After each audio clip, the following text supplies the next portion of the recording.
할렐루야. 감사합니다. 보배롭고 존귀한 하나님의 자녀들로 불러주시고 세워주셔서 감사드립니다. 건강을 지켜주셔서 감사드립니다. 주의 집에 모여 예배할 수 있는 이 자유와 은총을 베푸신 것을 감사드립니다. 말씀에 귀 기울여 듣게 하시고 마음에 새겨서 복이 되는 은혜의 말씀 삼아 주시옵소서. 예수님의 이름으로 기도합니다. 아멘.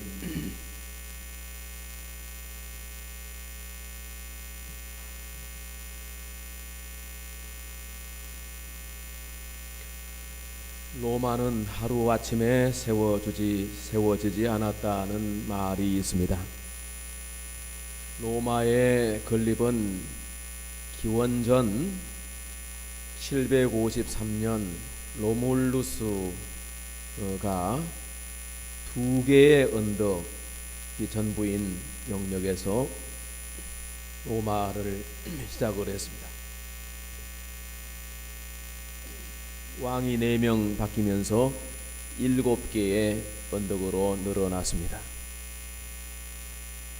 아우렐리우스와 트라이안을 거치면서 로마의 제국은 지중해의 모든 연안의 유럽과 북아프리카, 또 소아시아, 서아시아의 일부까지 경계가 넓어집니다.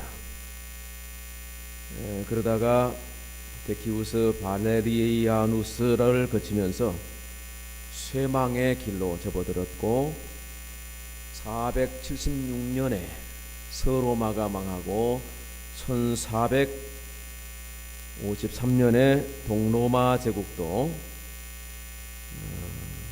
비잔틴 제국도 망하게 됩니다.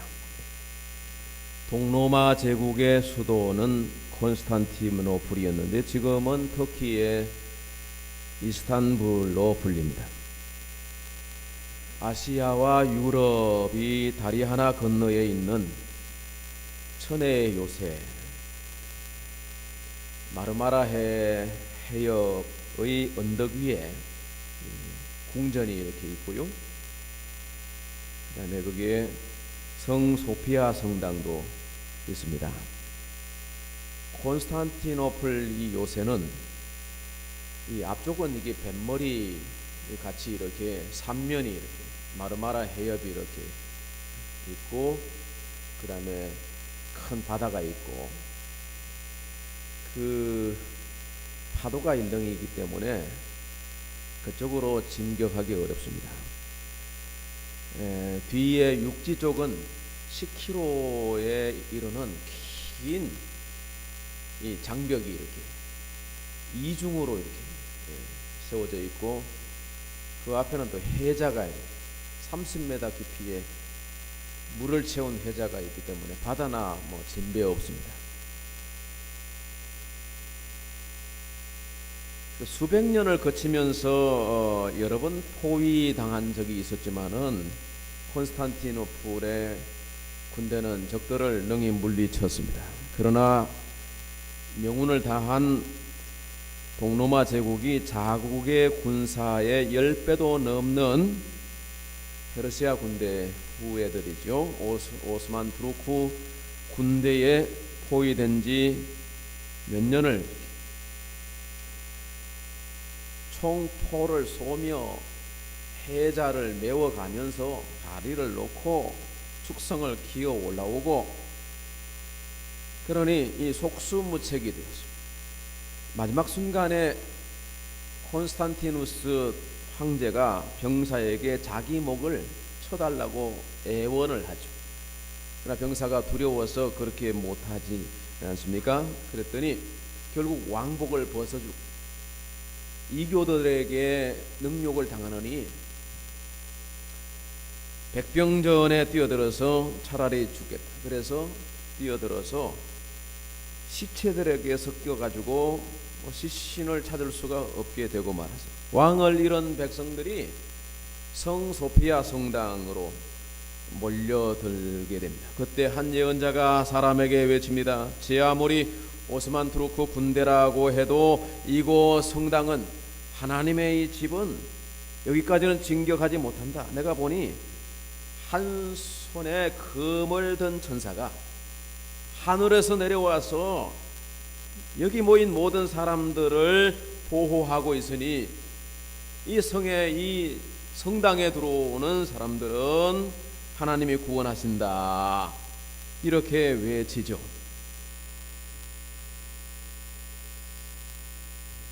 최후의 보루같이 여겼던 성 소피아 성당, 지금은 이제 모스크로 바꾼다는 얘기를 듣습니다마는 성당의 문들이 파괴되면서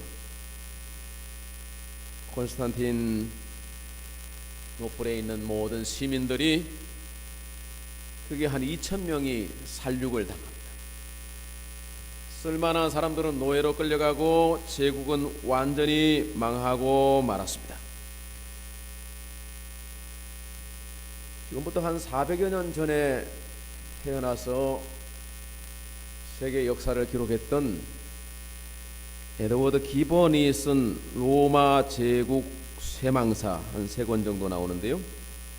이 책에 보면 로마가 멸망한 것은 불가피한 것이다. 단순히 몇 가지 이유로 꼽을 수 없다고는 했습니다마는 이유가 왜 없겠습니까?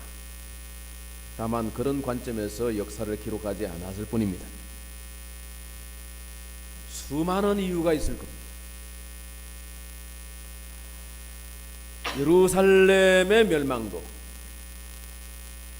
이유가 분명히 있는데요.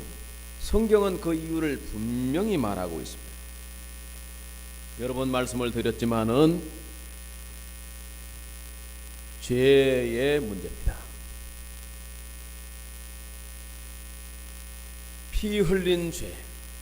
예수님도 이거에 대해서 말씀하셨는데 공생에 예수님 오셔서 예루살렘에 장차될 일을 말씀하실 때에 마태복음 23장에 보니까 예루살렘아 예루살렘아 선지자를 죽이고 내게 파송된 자를 돌로 치는 자여 보라 너희 집이 황폐하여 버려진 바 되리라 말씀하셨습니다.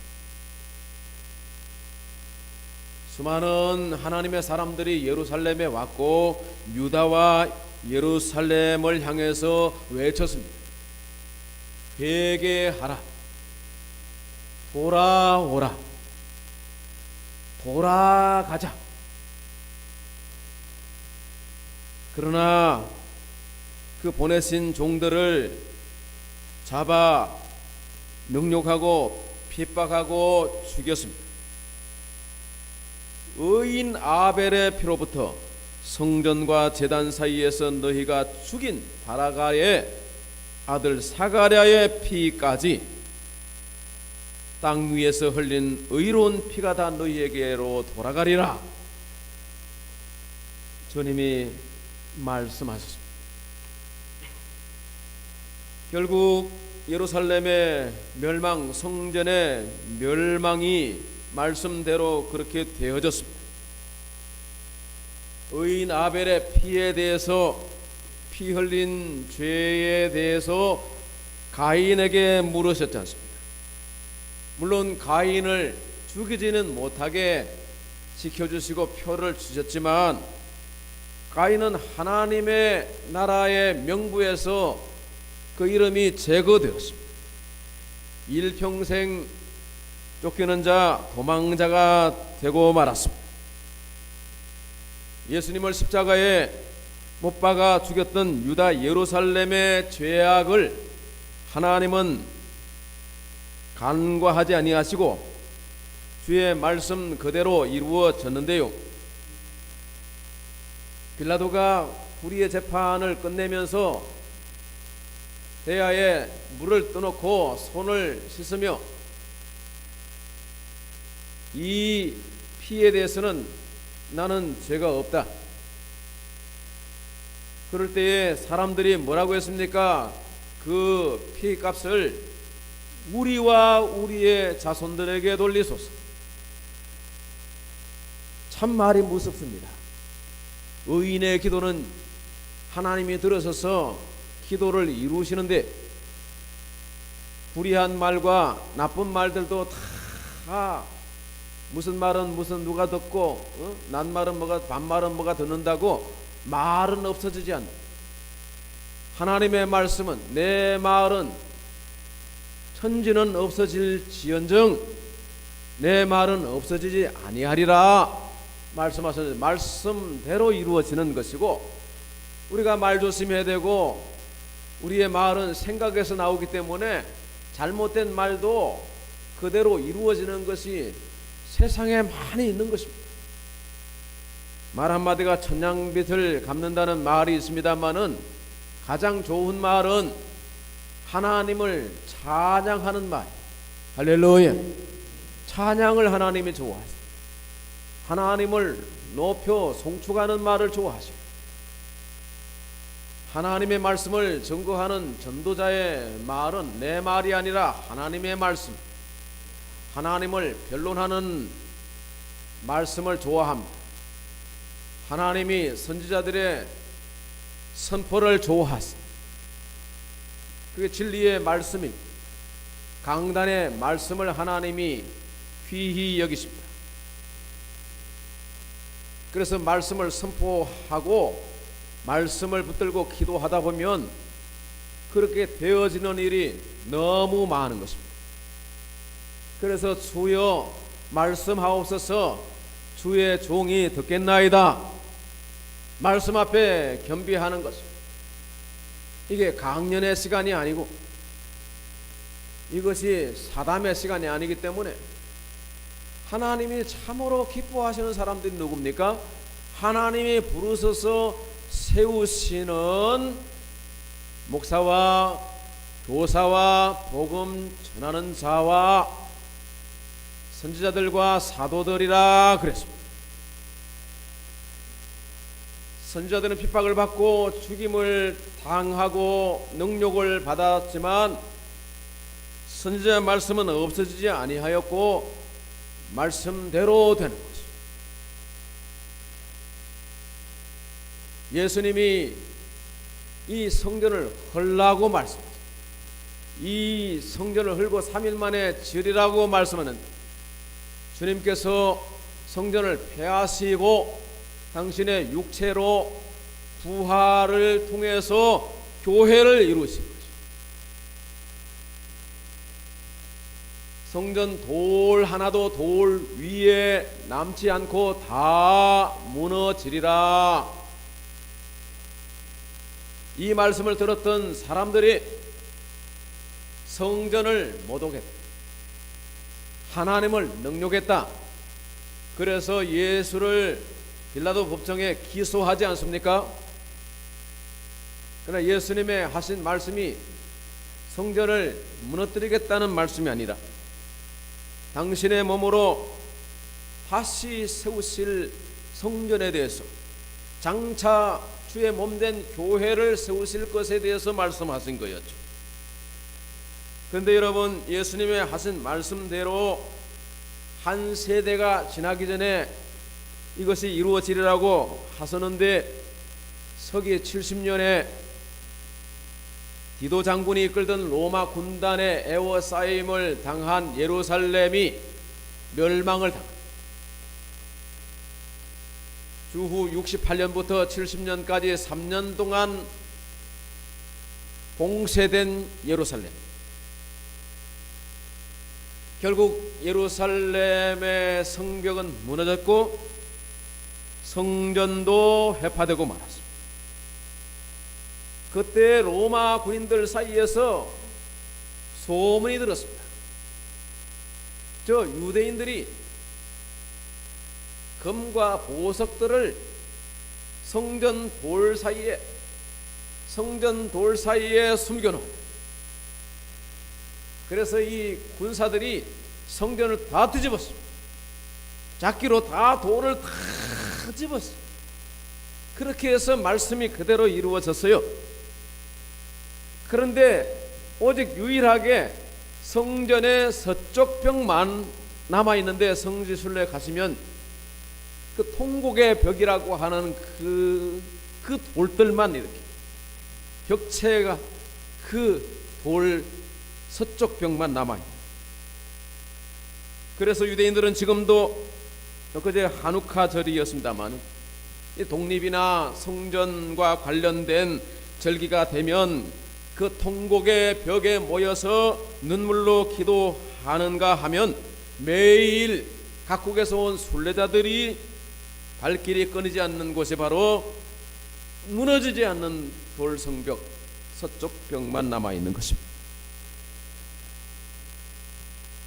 역사 거슬러 올라가서 주전 586년도 바벨론 군대가 예루살렘 성을 에워싸고 봉쇄 작전을 벌이고 있습니다. 가끔씩 공성태로 성벽을 공격하는 일이 있었고 돌이 날아오고 불화살들이 날아왔는데 이것은 음포용이고 그들의 작전은 봉쇄 작전, 굶겨 죽이는 작전. 그렇게 몇 년을 에워싸고 있는 동안에 성 안에 양식이 떨어지고 젖먹이 아이들이 성 안 이곳 저곳에서 기절해서 비쩍비쩍 말라가고 있습니다. 지금도 저 아프리카 가난한 나라들 소말리아 이런 데 보면 아이들이 울 기력도 없이 눈만 멀뚱멀뚱 떠 있고 파리가 앉아 있는데 파리를 쫓을 기력마저도 없는 그런 배만 불룩한 거마틱틱한 죽은 거나 매한가지 그런 모습들을 우리가 보지 않습니까? 이게 바로 예루살렘 성 안에 극도의 기근에 빠져 있었던 사람들의 모습인 것이죠. 민심이 흉흉해지고 인간의 심성은 파괴되었습니다. 오늘 예레미야 선지자는 4장의 예루살렘 성의 회파 그 전후로 해서 모습을 우리에게 적나라하게 보여주고 있는 내용입니다. 가장 심각한 것은 어머니가 자식을 삶아 먹는데 오늘은 네 자식, 내일은 내 자식, 죽여서 먹는지 죽은 걸 먹는지 몰라도 폐륜적인 그런 모습을, 그 참상을 우리가 볼 수 있는 장면이 있는 것입니다. 오늘 본문 말씀에 돌아가서 1절을 보시면 슬프다 어찌 그리 검이 빛을 잃고 순검이 변질되었으며, 여러분 검이 빛을 잃는 것은 질이 변한 게 아니라 순검이 아닐 겁니다. 질이 변했다면. 검이 색깔이 변하는 것은 관리를 소홀히 해서, 시궁창에 있는 검도 꺼내서 잘 닦으면 반짝반짝 빛나는 검이 되는 것이죠. 동서고금을 막론하고 금은 재화로서의 최고의 가치로 매겨지고 있습니다. 그런데 보니까 금을 좋아하더라. 사람들이 금 좋아, 특히 우리 여성들은 금을 좋아. 금은 또 가지고 있으면 또 이렇게 든든하고, 또 궁핍할 때 그걸 팔아서 또 이렇게 사용할 수 있고, 화폐가 인플레이션이 온다 해도 이 금은 또 다른 데 통용되고 하기 때문에 금을 이렇게 싸재기도 하고 그러고. 근데 사람들이 금을 좋아하는 이유를 보니까 성경에 있어요.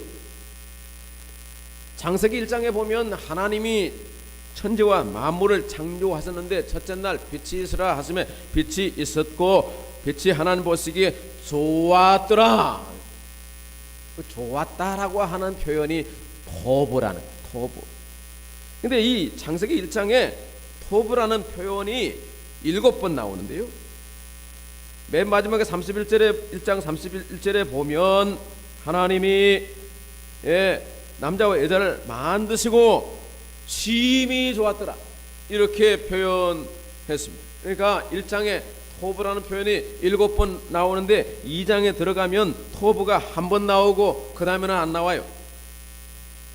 창세기 2장에 하나님이 동방에 에덴 동산을 창설하시고 네 강이 흐르게 하셨는데 첫째 강의 이름이 비손이라 하윌라 온 땅을 이렇게 둘러가는 것입니다.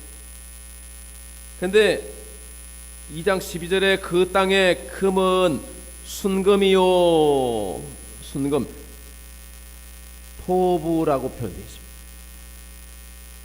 다시 말하면 금 좋다 이렇게 말씀하세요. 누구 말씀이에요?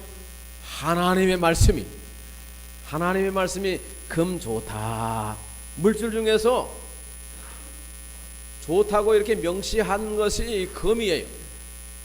그래서 제가 성경에다 그래 사람들이 금 좋아하고 보석 좋아하는 반짝인 걸 좋아하잖아요. 그 이유가 여기 있구나 하는 것을 제가 찾게 되었습니다. 자, 그런데 물질을 제대로 사용하지 못하면 그 물질은 우리를 망하게 하는, 우리를 변질시키는 것이 이 물질인 것입니다. 가난할 때는 사람이 괜찮았는데 돈 벌어서 사람이 망가지는 그런 일들도 있습니다. 금을 사용하지 않고 방치하여 두면, 물질을 사용하지 않고 묻어두면 소음이나 동록이 들어서 못 쓰게 된다.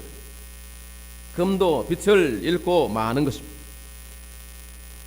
그래서 디모데 후서에서 바울이 디모데에게 편지하기를 네가 이 세대에서 부한 자들을 명하여 부자들에게 이렇게 말해라는 거예요.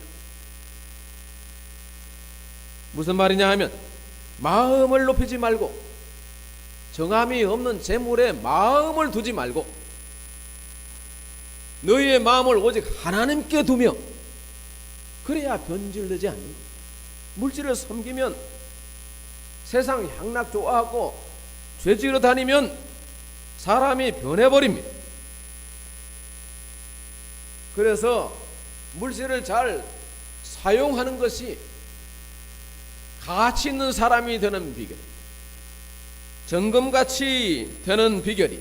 그래서 선을 행하고 선한 사업을 많이 하며 주는 자가 되라, 너그러운 자가 되라, 그렇게 말씀하셨습니다. 이렇게 살 수 있다면 이 사람 괜찮은 사람, 이 사람은 하나님이 기뻐하는 사람이 될 겁니다. 저는 우리 공동체 성도들 모두가 다 하나님이 기뻐하시는 보석 같은 사람들이 되기를 축복합니다. 오늘 본문 2절의 말씀 보니까 순금에 비할 만큼 보배로운 시온의 아들들이라 이렇게 되어 있습니다. 여러분, 오늘 선지자의 이야기는 금 이야기가 아니에요. 돈을 많이 벌어라 이런 것도 아니고 돈을 잘 쓰라 이런 것도 아니에요. 구제를 많이 하라 이런 것도 아니에요. 사람들이 금 좋아하지 않아. 그래서 제가 금 얘기하는 거예요. 그러나 여러분, 금보다 귀한 것이 있다는 거죠. 하나님에게 있어서 금보다 귀한 것이 있다는 거예요. 사람이 금보다 귀해요.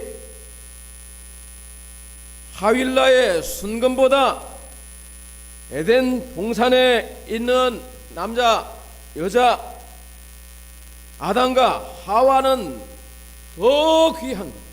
더 좋은 거예요. 순금에 비할 만큼 보배로운 시온의 아들들, 한 생명이 천하보다 귀합니다.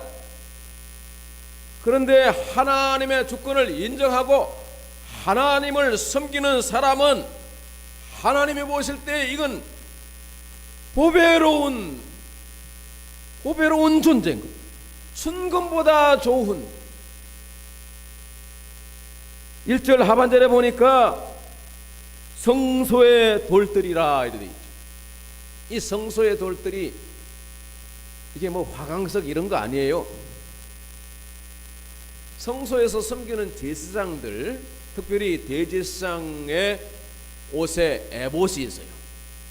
에봇에 이렇게 붙이는 그 흉패가 있고, 거기에 보석을, 이렇게 12보석을 새기죠.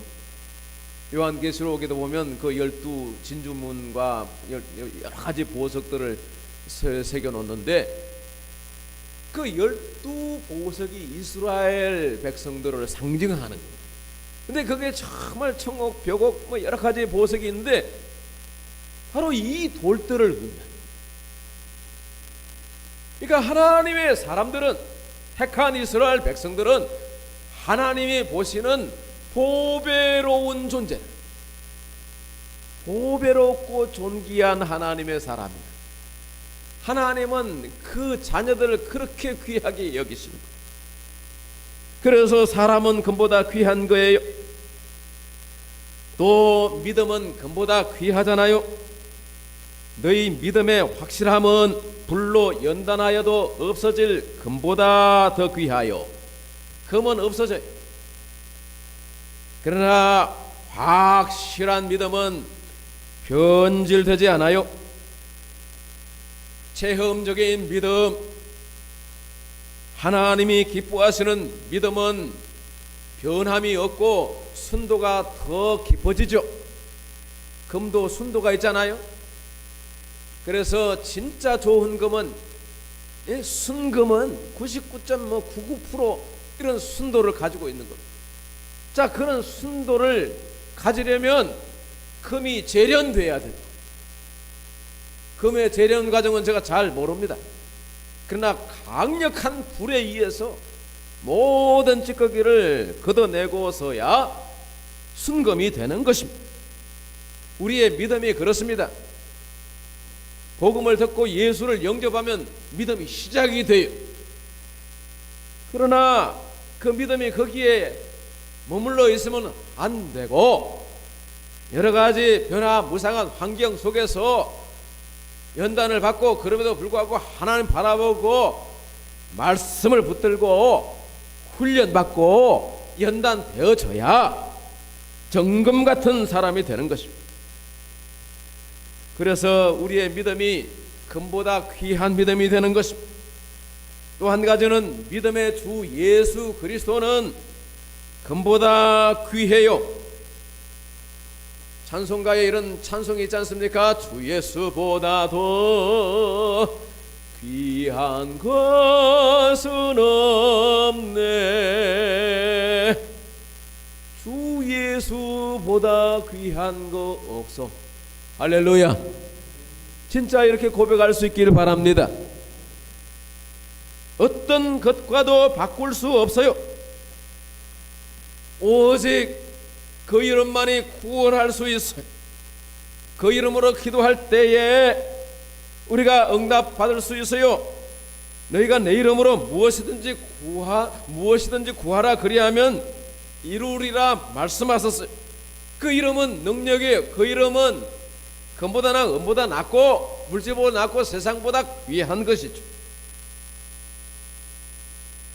그래서 금보다 귀한 것들이 이렇게 많은 것이에요.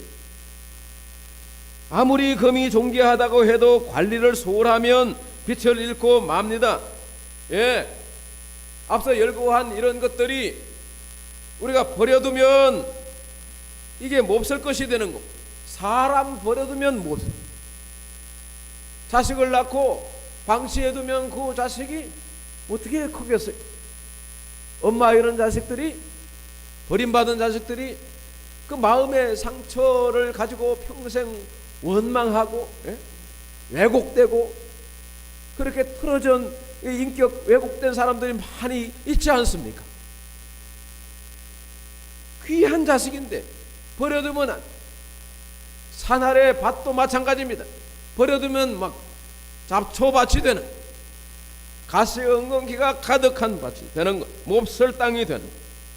그러나 성실한 농부가 그것을, 돌을 갈라내고 경작하고 물을 주고 퇴비를 주고 그렇게 하면 옥토가 되는 것입니다. 사람이 금보다 귀하지만은 사람이 타락하면 몹쓸 사람이 되는 것입니다. 내게 믿음이 정금보다 귀한 것이지만은 믿음이 인내하고서 행함이 없으면 이게 죽은 믿음이고, 이거 귀신도 웃는 믿음이. 믿음이 없는 사람은 지렁이보다 못한 인생이 되지 않습니까? 둘째 사망의 해를 어떻게 피할 수 있습니까? 하나님의 심판을 어떻게 모면할 수 있겠습니까? 그래서 믿음이 귀한 것, 믿음의 주 예수를 영접하는 귀한 것이지만은 거기에 머물러 있으면 안 된다는 얘기. 믿음이 깊어지고 믿음에 정진하고, 그래서 시련과 연단 가운데서 튼실한 믿음, 하나님이 기뻐하시는, 하나님이 영광 받으시는 믿음의 사람들이 되시기를 축복합니다. 오늘 예레미야 선지자는 시온의 돌들이 거리마다 쏟아지고 시온의 아들들이 깨진 질그릇 조각같이 되었다고 했습니다. 하나님이 존귀하게 여기시던 백성들입니다. 왜 이렇게 되었습니까? 하나님이 주신 것들을 귀하게 여기지 않았기 때문입니다. 하나님이 우리에게 주신 보배로운 것들, 존귀한 것들, 아름다운 것들이 무엇이겠습니까? 첫째는 하나님의 약속입니다. 하나님의 약속, 언약의 말씀을 붙들고 지키는 것, 말씀을 붙들고 순종하는 것이 얼마나 중요한지 모릅니다. 우리에게는 생명과 같은 것이, 하나님의 약속은 얼마든지 그리스도 예수 안에서 예가 되니 예스, 예 하고 순종할 때에 하나님의 말씀이 우리에게 임하여 하나님의 말씀이 우리를 빛나게 만들고 보석같이 존귀하게 만드는 것입니다. 하나님의 말씀은 말씀이고 나는 내대로 살면 변질되고 마는 것입니다. 몹쓸 사람이 되는 것입니다. 그래서 부르심을 받은 저와 여러분은 부르시는 그날부터, 주께서 불러가시는 그날까지 언제나 약속 위에 거하시고 부르심의 말씀 앞에서 항상 응답하시는 여러분 되기를 축복합니다. 아멘. 둘째는 주의 기업입니다. 주님의 교회입니다. 예루살렘입니다. 시편 122편 말씀에 사람이 내게 말하기를 여호와의 집에 올라가자 할 때에 내가 기뻐하였도다. 예루살렘아, 너는 잘 짜여진 성읍과 같이 건설되었도다. 건물 잘 지었다는 얘기입니까? 아, 목사님 교회 참 이쁘네요. 인테리어 잘 돼 있네요. 시설이 좋으네요. 그러면 시설 나쁜 교회는 교회 아닌가요? 하나님이 보실 때는 교회나 상가 교회나 대리석 교회나 오래된 교회나 신생 교회나 하나님의 기업이고 하나님이 기뻐하시는, 하나님이 그리스도의 몸된 교회라고 그랬죠. 예수가 존귀하듯, 예수가 금보다 귀하듯 그리스도의 몸된 교회가 그러지 않습니까? 시편 기자는 사람이 내게 말하기를 여호와의 집에 올라가자 할 때 크게 기뻐했다 그랬어. 오늘 여러분은 교회 나올 때 어떤 마음으로 오셨나요? 아이고, 또 일요일이야? 안 갈 수 없고, 안 가면 또 목사님 신방 오고 전화 오고. 인터넷 교회 없나? 헌금만 보내고 소파에 누워서 예배 드리고, 뭐 사정상 출장 가고 뭐 그렇게 해서 대용 예배가 가능하지만은 우리는 한 몸의 한 교회입니다. 교회가 많으니까 다 하나님의 교회고, 뭐 예수 그리스도는 몸된 교회라 그랬고 남편과 아내로 비유하죠. 지체라고 그랬습니다. 교회를 귀하게 여기시기를 바랍니다. 교회를 소중하게 여기는 사람들이 다 고래로 보면 복을 받고 평안을 얻고 하는 일 잘 되고 관계가 좋고 성도에게 교회는 예루살렘과도 같습니다.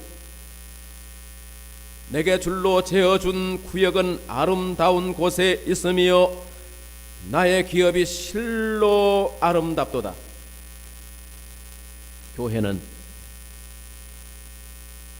하나님이 내게 줄로 정해주신 기업입니다. 여러분, 사업을 오늘 이 사업하고 내일 저 사업하고 실업은 폐업 신고해버리고 그렇게 합니까? 하다못해 구멍가게도 그렇게 안 합니다. 하나님의 주권이, 하나님이 우리를 불러서 하나님 백성 삼으시고 공동체를 이루어서 지체간에 연합하게 하시고 형제가 동거하며 어찌 그리 아름다운 것. 교회는 아름다운 것입니다. 가정이 소중하듯이, 가정이 우리의 평생의 기업이듯이, 한 아내가 있고 한 남편이 있듯이 세상의 절반이 남자고 절반이 여자지만은 다 내 여자 내 남자가 아니고 한 여자 한 남자로 가정을 이루시니 하나님이 보시기에 좋았다 그랬어요.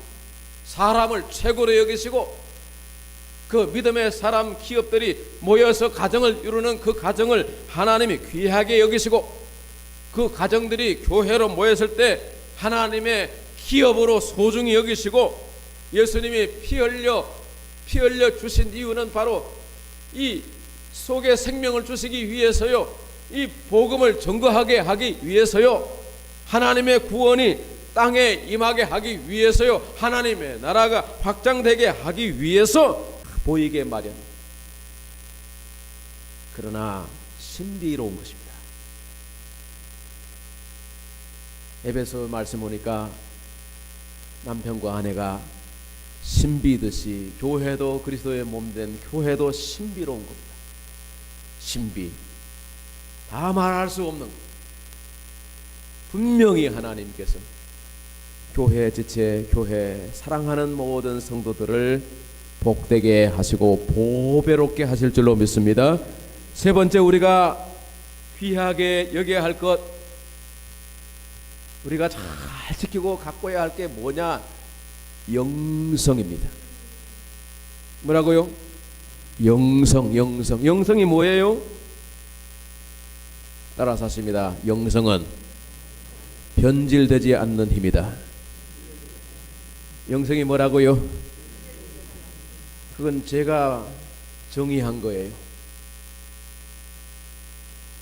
변질되지 않는 것, 이것이 영성인 것입니다.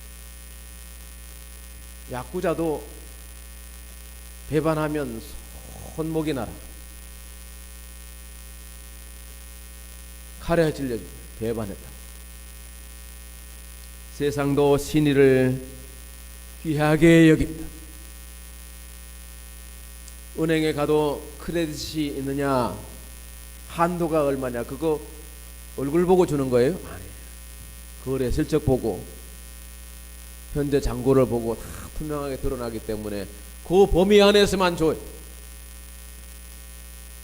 하나님의 공의는 모든 사람에게 임하는, 하나님이 복줄자에게 복주시고 하나님이 저주할 자를 저주하시는 거죠.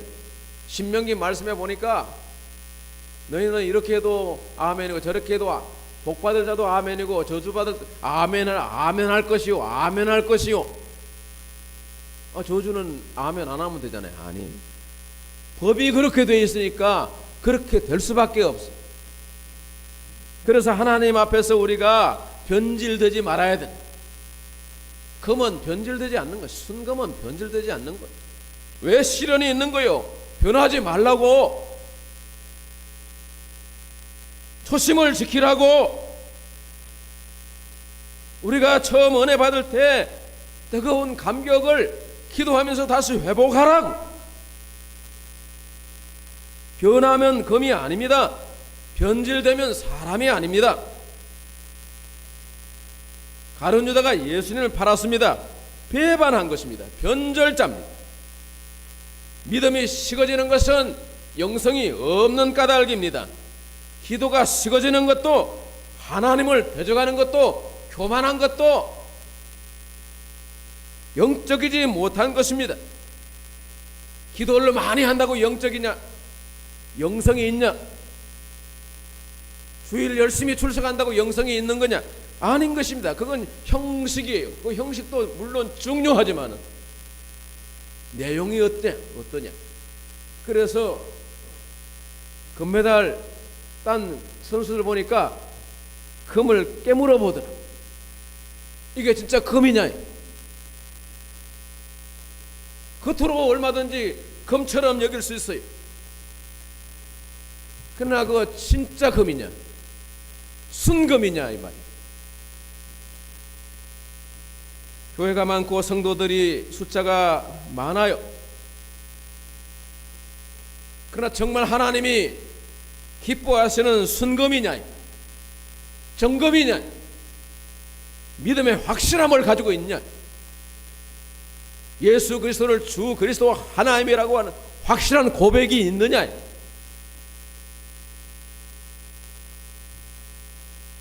저는 여러분이 다 변질되지 않는 순결한 영성을 가지고 하나님 앞에 설 수 있게 되기를 축복합니다. 오늘 본문 7절 이하의 말씀에 보면 변질된 이야기가 나와요.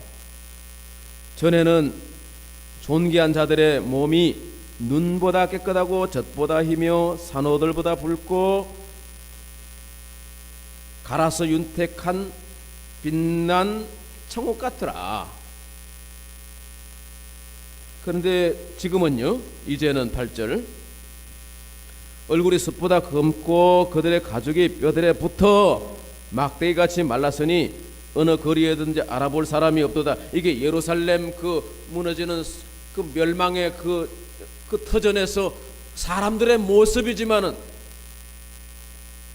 주님 오시는 이 마지막 때를 만난 오늘 현재를 살아가는 우리들의 모습 아닙니까? 전에는 정말 괜찮은 사람이었어요. 근데 지금은 변질돼. 숯보다 금은 똑같은 사람인데 이렇게 영성이 아니라 이 말씀입니다. 아까도 말씀드렸습니다만 10절 말씀에 세상에 이런 일이 있을 수 있을까요? 이런 엄마가 있을까? 읽어보세요. 딸 시작. 딸 내 백성이 멸망할 때에 자비로운 부녀들이 자기들의 손으로 자기들의 자녀들을 삶아 먹어도다. 우리는 이렇게 안 하겠죠. 왜? 영성이 있으니까. 어떻게 사람이 엄마가 자기 낳은 자식을 삶아서 먹을 수 있습니까? 그 엄마가 어떤 엄마예요? 자비로운 부녀들이래. 평소에 그런 여인이 아니었다는 얘기예요. 그런데 왜 이렇게 됐나요? 환경이, 전쟁의 참상이, 환란이 와도 변하지 않고 오히려 정금 같은 사람이 있잖아요. 근데 환란이 왔는데 전에 그 엄마가 아니야. 애를 잡아먹어, 삶아먹어. 변질됐잖아요. 어디다 쓰겠습니까, 이런 엄마. 사랑하는 성도 여러분, 그러므로 평탄할 때도 평탄한 게 감사하지만 환란도 감사한 거예요.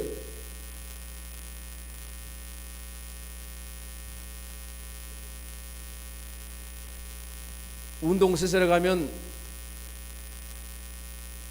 트레이너가 바벨을 10kg 줬다가 또 몇 번 트랙을 하고는 또 다음 주에 가면 또 한 단계 올리고 힘들어.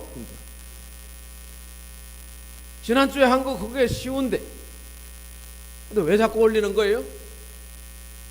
근력을 키우느라고. 군대 가면 다 총 주고 그냥 다 전쟁할 수 있어요. 그러나 제식 훈련을 하고 왜 그렇게 6개월 하고 후반기 교육을 하고 그렇게 하나요? 정예의 군인이 되라고. 하나님의 성도를 부르실 때 여러 가지 경로로 부르시죠.